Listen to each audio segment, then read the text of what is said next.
Welcome to జనం మాట. నేను మీ చంద్ర. రాష్ట్ర రాజకీయాలు రసవత్తరంగా కొనసాగుతుంటే ఆ నియోజకవర్గంలో ఎలాగైనా గెలవాలని టీడీపీ ప్రయత్నిస్తుంది. తన పట్టును కోల్పోకూడదని వైఎస్ఆర్సీపీ ప్రయత్నిస్తుంది. ఎందుకు ఆ నియోజకవర్గంపై రెండు పార్టీలు దృష్టి సారించాయంటే 2014 ఎన్నికల్లో టీడీపీ ఆ నియోజకవర్గంలో గెలిచింది. అదేవిధంగా 2019 ఎన్నికల్లో మాత్రం వైఎస్ఆర్సీపీ జెండా ఎగరవేసింది.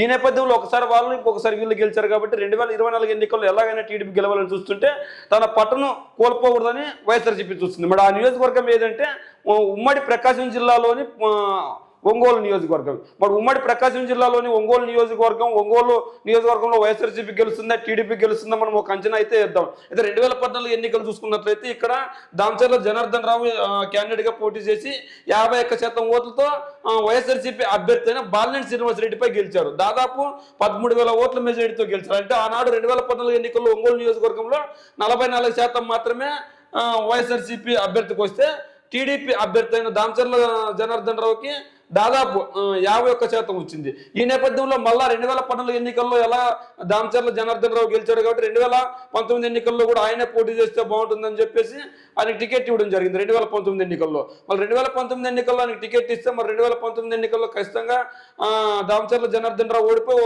ఒంగోలు నియోజకవర్గంలో ఎవరు గెలిచారు? బాలినేని శ్రీనివాసరెడ్డి గెలిచారు. మరి ఎంత శాతం ఓట్లు వచ్చింది ఏం కథ మనం ఒకసారి చూస్తే ఖచ్చితంగా దామచర్ల జనార్దన్ రావు పైన వైఎస్ఆర్సీపీ క్యాండిడేట్ బాలినేని శ్రీనివాసరెడ్డి ఘన విజయం సాధించారు. ఇదే నేపథ్యంలో 2024లో కూడా సాధించాలని చెప్పి బాలినేని శ్రీనివాసరెడ్డి ప్రయత్నాలు అయితే చేస్తున్నారు. ఈ నేపథ్యంలో సొంత సామాజిక వర్గాన్ని సైతం సొంత నాయకుని సైతం ఎదిరించడానికి బాలినేని శ్రీనివాసరెడ్డి సిద్ధంగా ఉన్నారు. ఎందుకు ఇలా రాజకీయాలు చేస్తున్న పరిస్థితి వస్తుంది అంటే ఖచ్చితంగా వచ్చే ఎన్నికల్లో గెలుపే లక్ష్యంగా వైఎస్ఆర్సీపీ నాయకులకు కాదు ఒంగోలు నియోజకవర్గ ప్రజలకు న్యాయం చేయాలి, పేదవాడికి న్యాయం చేయాలని బాలినేని శ్రీనివాసరెడ్డి ప్రయత్నిస్తున్నారు. అందులో భాగంగానే సొంత క్యాడర్ పైన సొంత లీడర్ పైన కూడా ఆయన విమర్శలు చేశారు. ఎప్పుడు ఏం మాట్లాడతాడో కూడా తెలియదు. అయినా కూడా ఆయన్నే ప్రోత్సహిస్తూ వైఎస్ఆర్సీపీ మళ్ళీ 2024 ఎన్నికల్లో మళ్ళీ ఒంగోలు అభ్యర్థిగా బాలినేని శ్రీనివాసరెడ్డి పోటీ చేస్తున్నారు. మరి 2019 విషయానికి మనం ఒకసారి చూద్దాం. మరి 2019 ఎన్నికల విషయానికి వస్తే బాలినేని శ్రీనివాసరెడ్డి వైఎస్ఆర్సీపీ అభ్యర్థిగా పోటీ చేశారు. టీడీపీ అభ్యర్థిగా దామచర్ల జనార్దన్ రావు పోటీ చేశారు.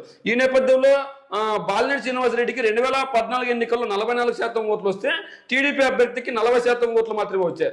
అదే బాలినేని శ్రీనివాసరెడ్డికి 52.09% వచ్చాయి. అంటే 7% ప్లస్ చేసుకున్నాడు ఆయన.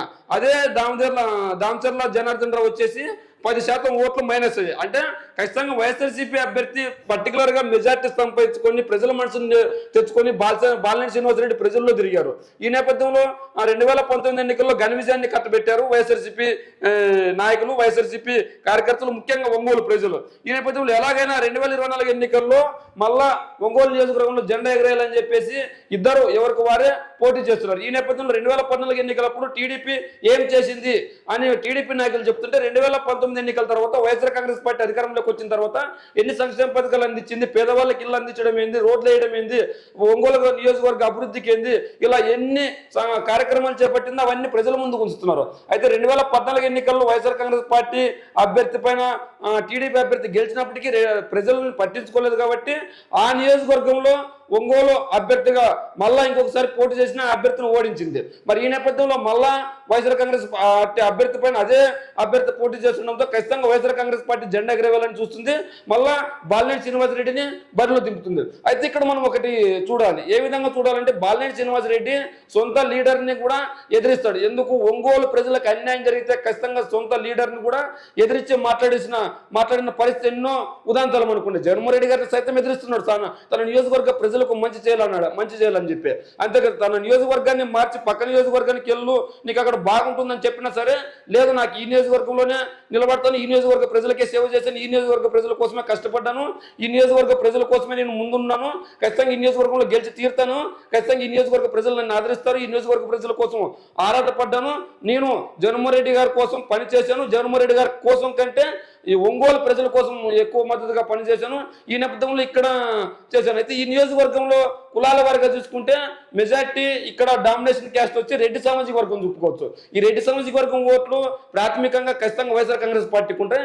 అదేవిధంగా ఎస్సీ ఎస్టీ ఓటర్లు కూడా వైఎస్ఆర్సీపీకి కంచుకోటలో ఉన్నారు. మరి ఈ నేపథ్యంలో అక్కడ కాపు సామాజిక వర్గం ఓట్లు, కమ్మ సామాజిక వర్గం ఓట్లు మరి టీడీపీ జనసేన ఆ, ఒకటిగా ఉన్నాయి కాబట్టి ఈ రోజు పంచుకునే అవకాశం ఉంది. ఇక్కడ 7% ఓట్లు, సారీ జనసేన అభ్యర్థికి ఇక్కడ 5% ఓట్లు, అంటే ఇక్కడ 45% ఓట్లు పెరిగే అవకాశం ఉంది. ఎవరికి? టీడీపీ అభ్యర్థికి. అయితే ఇక్కడ ఇంకో చిక్కుముడు ఉంది. అయితే టీడీపీ అభ్యర్థి ఆయన నిలబడతాడా, మరి బీజేపీ కేటాయిస్తారా, జనసేనకి కేటాయిస్తారా? మరి ఒకవేళ జనసేనకి కనుక కేటాయిస్తే టీడీపీ కేటర్ మొత్తం సహకరించే అవకాశం ఉందా? పోనీ జనసేన అభ్యర్థికి కేటాయిస్తే బీజేపీ పరిస్థితి ఏంది? మరి బీజేపీకి కేటాయిస్తే టీడీపీ నాయకులు, జనసేన కింద స్థాయి నాయకులు సహకరించే అవకాశం ఉందా? ప్రజలు ఆ గుర్తులకు ఓట్లు వేసే అవకాశం ఉందా? జనసేన 2014 ఎన్నికల ముందు పార్టీ పెట్టినప్పటికీ ఇప్పటి వరకు ఒకే ఎమ్మెల్యే మాత్రమే గెలిచింది 2019 ఎన్నికల్లో. కానీ వైఎస్ఆర్ కాంగ్రెస్ పార్టీ కూడా ఇంచుమించు ఒకేసారి పార్టీ పెట్టినప్పటికీ ఒకసారి ప్రతిపక్ష హోదా దక్కింది, ఇంకొకసారి అధికార పార్టీగా ఉంది. ఈ నేపథ్యంలో 2024 ఎన్నికలకు కూడా వైఎస్ఆర్ కాంగ్రెస్ పార్టీ సిద్ధం పెడితే సభలకు సిద్ధంగా ఉంది. ఇంతేకాకుండా చివరి సిద్ధం సభ ఒంగోలు నియోజకవర్గం లేదా ప్రకాశం జిల్లా, గుంటూరు జిల్లాల్లో ఏదో ఒక చోట పెట్టే అవకాశం ఉంది. ఈ జిల్లాల్లో గుంటూరు, ప్రకాశము, తర్వాత నెల్లూరు నియోజకవర్గాలు, ఈ మూడు జిల్లాలు ఒక చోట కలిసే అవకాశం ఉంది. అయితే ఈ 3 జిల్లాలను ఒక చోట తీసుకొని వచ్చి ఖచ్చితంగా వైఎస్ఆర్సీపీ కార్యకర్తలు ఎన్నికలు సన్నిద్ధం చేస్తారు. ఈ నేపథ్యంలోనే ఒంగోలు నియోజకవర్గం నుంచి కూడా భారీ ఎత్తున కార్యకర్తలని తరలించే అవకాశం ఉంది, వచ్చే అవకాశం ఉంది స్వచ్ఛందంగా. మరి ఈ నేపథ్యంలో ఖచ్చితంగా 2024 ఎన్నికల్లో మరి వైఎస్ఆర్ కాంగ్రెస్ పార్టీ ఒంగోలు నియోజకవర్గంలో గెలుస్తుందా, గెలవదా అన్నది మీ కామెంట్ రూమ్లో తెలియజేయండి.